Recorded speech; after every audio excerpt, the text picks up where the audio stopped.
ठीक है बच्चों, प्यारी बच्चों, देखिए कल आपको पढ़ाया गया था लकार, और लकार में आपकी लट लकार लंग लकार हो चुकी है। लट लकार को क्या कहते हैं आप बताओ, क्योंकि आपको हमने लर्न करने के लिए बोला था कि आप लोग लर्न करके आना। और लंग लकार लट लकार को क्या बोलते हैं हिंदी में?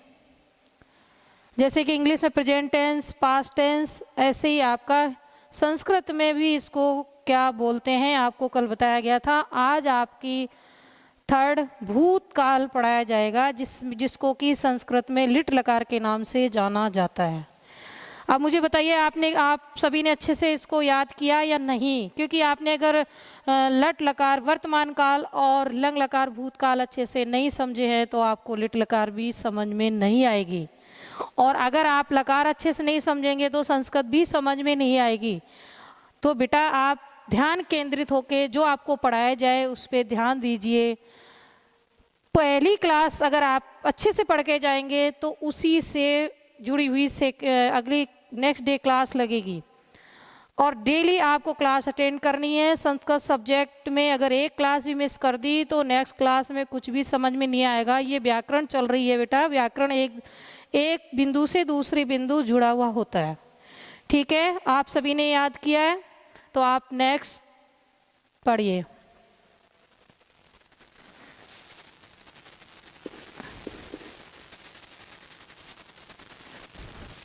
मैं दोबारा लिख देती हूँ इसको ताकि आपको ध्यान में आ जाए। लट लकार लंग लकार लिट लकार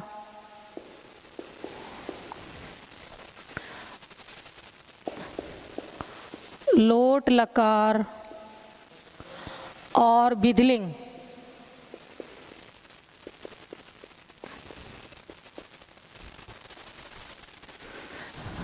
एक, दो, तीन, चार, पाँच। ये मैं बार बार इसलिए लिख रही हूँ कि ताकि आपको याद हो जाए। जैसे कोई बच्चा कल एब्सेंट था तो उसको याद आ जाएगा कि भाई क्या पढ़ाया जा रहा है। इसको वर्तमान काल, भूतकाल,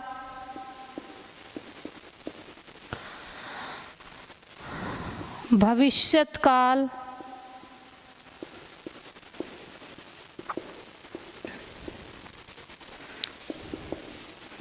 आज्ञार्थक मीन्स आज्ञा देने के अर्थ में, और ये है आपका चाहिए के अर्थ में।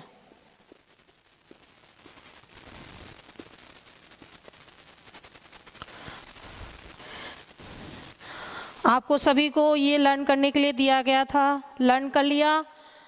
अब मुझे बताइए कि आपने अभी तक पूर्व क्लास में क्या क्या पढ़ लिया। आपने लट लकार पढ़ लिया जिसको कि वर्तमान काल कहा जाता है, आपने लंग लकार पढ़ लिया जिसको कि भूतकाल कहा जाता है। ठीक है बेटा, अब आज हम पढ़ेंगे लिट लकार जिसको कि भविष्यत काल के नाम से जाना जाता है। अब इस भविष्यत काल की पहचान है गा, गी, गे। अब आप में से मुझे कोई बता सकता है कि इसका कोई सेंटेंस छोटा सा ही बता दीजिए। वह पढ़ेगा, मैं पढ़ूंगा, मैं दूध पीऊंगा, मैं लिखूंगा, तुम लिखोगे। तो सर्वनाम शब्दों को याद करने के लिए भी मैंने आपको कल सारणी बताई थी, वो भी आपको याद होगी। से, तौ, ते, त्वम, युव्याम, यूयम, अहम, अहम मीन्स मैं, अहम, आवाम, वयम। तो ये सर्वनाम शब्द अगर आपको याद हो जाएंगे तो आपको ट्रांसलेशन भी करने आ जाएंगे और संस्कृत पढ़नी भी आ जाएगी। उसके बिना बेटा कुछ नहीं होगा। मैं कितना ही समझा के जाऊं, आपको संस्कृत ना समझ पाओगे ना आप लिख पाओगे। तो आप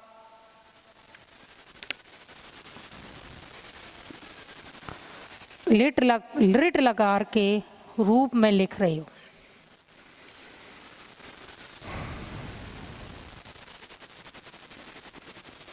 एक वचन, साथ साथ आपको याद भी करने डेली, कॉपी में ही नहीं लिखना है। एक वचन, द्विवचन और बहुवचन।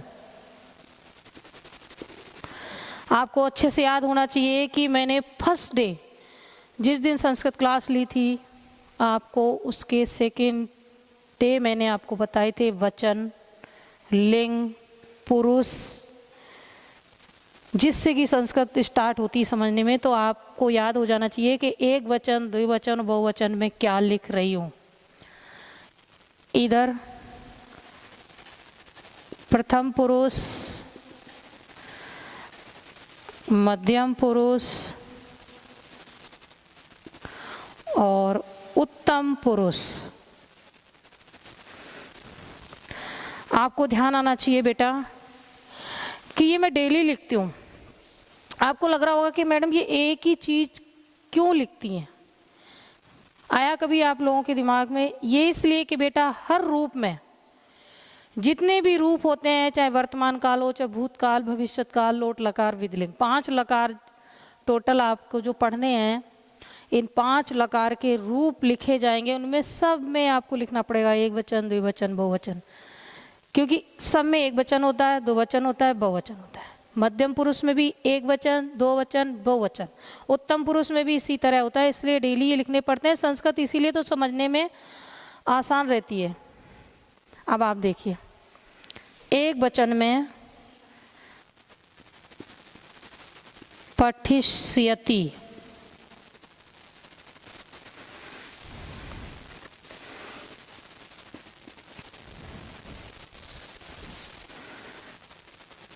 पठिष्यते दो वचन में, पठिष्यन्ति बहुवचन में,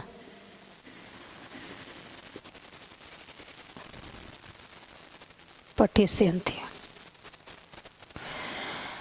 अब देखो बेटा, याद करने का कितना अच्छा सा तरीका है। पठिष्यति, पठिष्यते, पठिष्यन्ति। जहां भी आधा न और ते आपको दिखाई दे, आप समझ जाओ कि ये कौन सा है, बहुवचन। एक वचन, दो वचन, बहुवचन। मध्यम पुरुष, मध्यम पुरुष में सी आपको बताया था। अब इसमें मध्यम पुरुष में लिखो पठिष्यसि।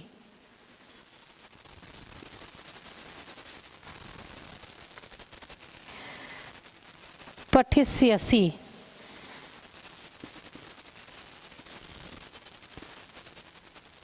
पठिष्यते।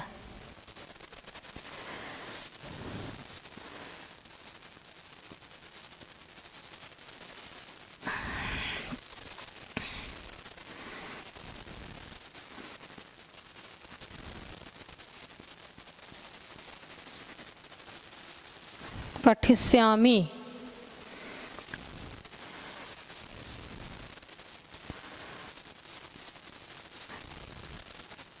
पठिष्यावे।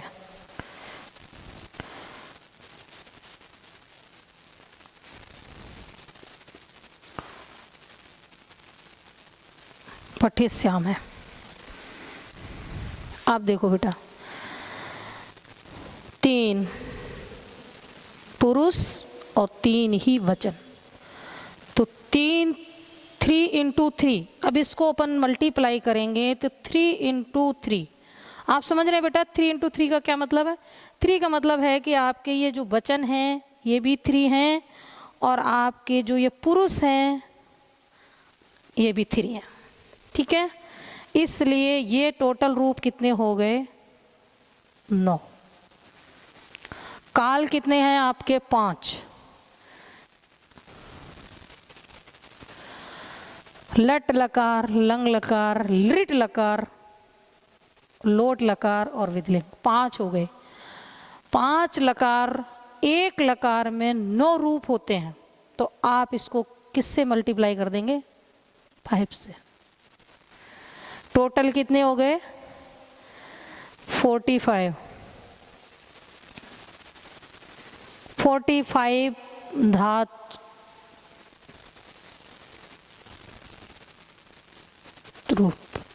अब एक जैसे पठ धातु है, आपको मैंने बताई पठ धातु। अब इस पठ धातु में आपको कितने रूप याद करने हैं?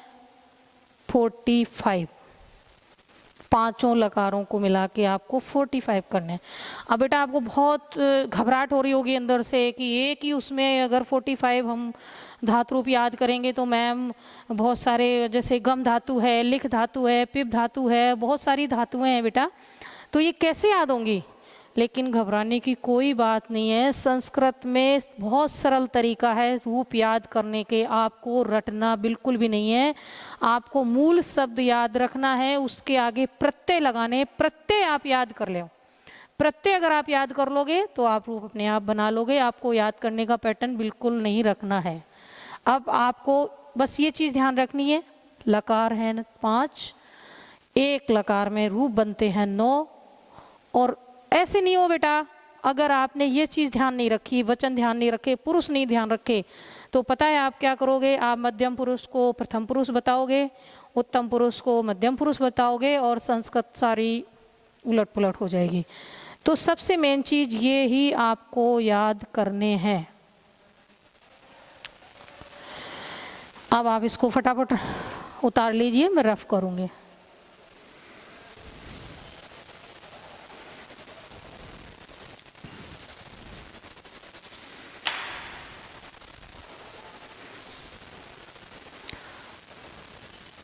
हो गया? कितने टाइम में?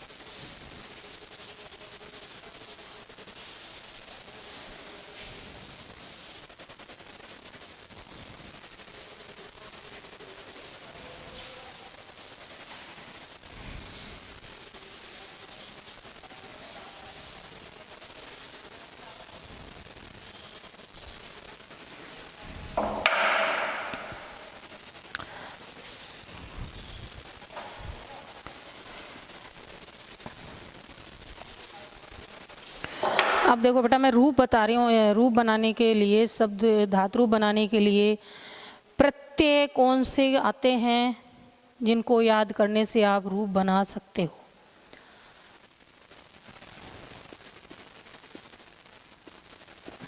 एक वचन,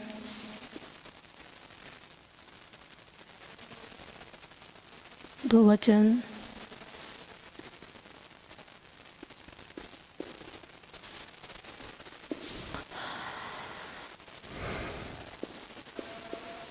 प्रथम पुरुष, मध्यम पुरुष और उत्तम पुरुष। ठीक है, ये आपको अच्छे से समझ में आ जाएगा। अब देखो आपको रूप कैसे बनाने। आप सपोज करो पठ धातु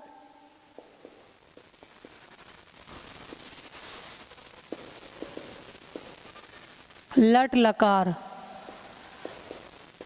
के रूप। अब देखो आप ओनली पठ धातु, सिर्फ आप सब में पठ लगा दो, यहां भी पठ लगा दो। ठीक है बेटा, यहां भी पठ लगा दो। पठ तो याद रह जाएगा आपको, रूप याद नहीं हो रहे हैं। मैं बताती हूँ सरल तरीका कैसे याद करना। यहां भी आप पठ लिख दो, यहां भी आपने पठ लिखा, सब में पठ लिख दो आप।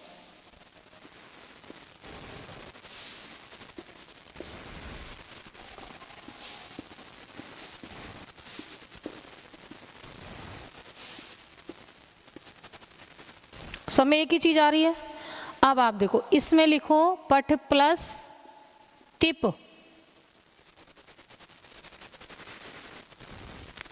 इस पे लिखो पठ प्लस तस। ठीक है, अब यहां पे आप लिखो झी, जिसको अंति के नाम से जानते हैं। अब इसमें पट, पट प्लस सिप, सिप, ये बेटा प्रत्यय है। रूप को याद करने का सबसे सरल तरीका है कि रूप कैसे याद हो। अब आप बड़े खुश हो रहे हो, यहाँ भी मैडम ने पट लिख दिया, यहाँ भी लिख दिया, यहाँ सब जगह पट लिख दिया, ये तो हमें याद हो गए।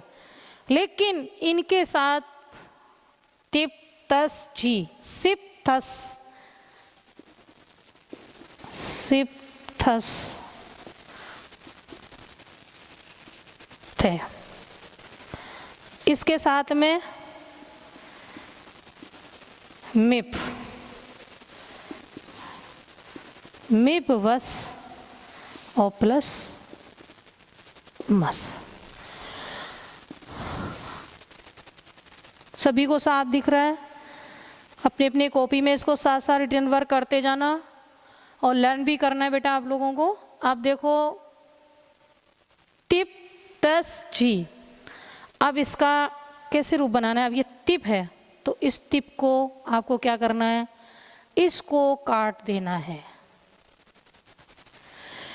ये पे को कुछ सूत्र होते हैं उसके माध्यम से इसको हटाया जाता है, लेकिन बेटा तुम्हारे कोर्स में सूत्र नहीं है, इसलिए आप सरल तरीका देखिए। पट और प्लस टिप किया ना तो ये क्या रूप बन गया आपका, पठती।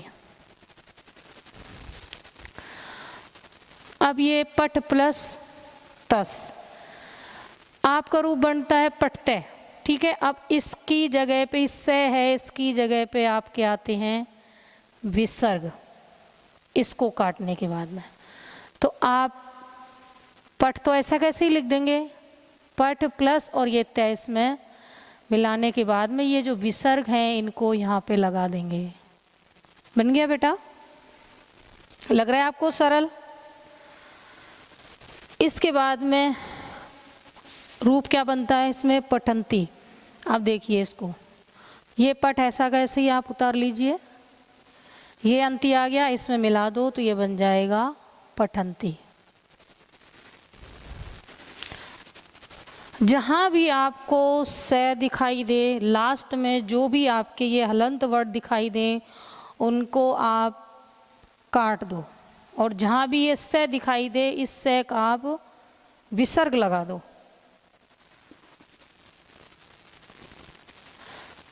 ये सी है, पठसी, इस सी को इसमें मिला दो, बन गया पठ प्लस थस। जहां भी आपको से दिखाई दे इस से का ऊपर भी मैंने आपको बताया विसर्ग लगता है, यहां भी इसका विसर्ग लगता है। ठीक है, तो आप बराबर पठ प्लस ये थे आपका ऐसा कैसे आ गया, इस से का आपने विसर्ग लगाया तो आपका हो गया पठ थे। अब इसमें बेटा कोई विसर्ग नहीं है, देखिए आप ऐसा कैसे ही है, जैसा लिखा है वैसा ही आप इसको पठ प्लस पठत आ जाएगा। पठ प्लस थे एज इक्वल टू पठत। ये रूप का निर्माण कैसे होता है, आप लोग रटते हो इसलिए संस्कृत हार्ड लगती है। संस्कृत को मैथ की तरह समझो आप। अब इसमें देखो मैं आ रहा है, इसको आप काट दो, इसको मिला के, इसमें कोई सूत्र लगते हैं लेकिन आपके सूत्र कोर्स में नहीं है। पठामी, इस से का मैंने ऊपर ही बताया था कि विसर्ग लगता है तो इसको पठावे। ठीक है बेटा, और ये इस से का भी विसर्ग आएगा। आप तो ध्यान रखना कि जहां भी इस तरह हलंत वर्ण दिखाई दे से वाला उस जगह पे विसर्ग आती है। इसको एज इक्वल टू पठ, पट प्लस मस लगाया था मैंने प्रत्यय, तो ये हो जाएगा पठा में। ऐसे रूप याद होंगे। अगर आप रटोगे तो रटने से रूप याद बिल्कुल नहीं होंगे, आपको सूत्र याद रखने हैं।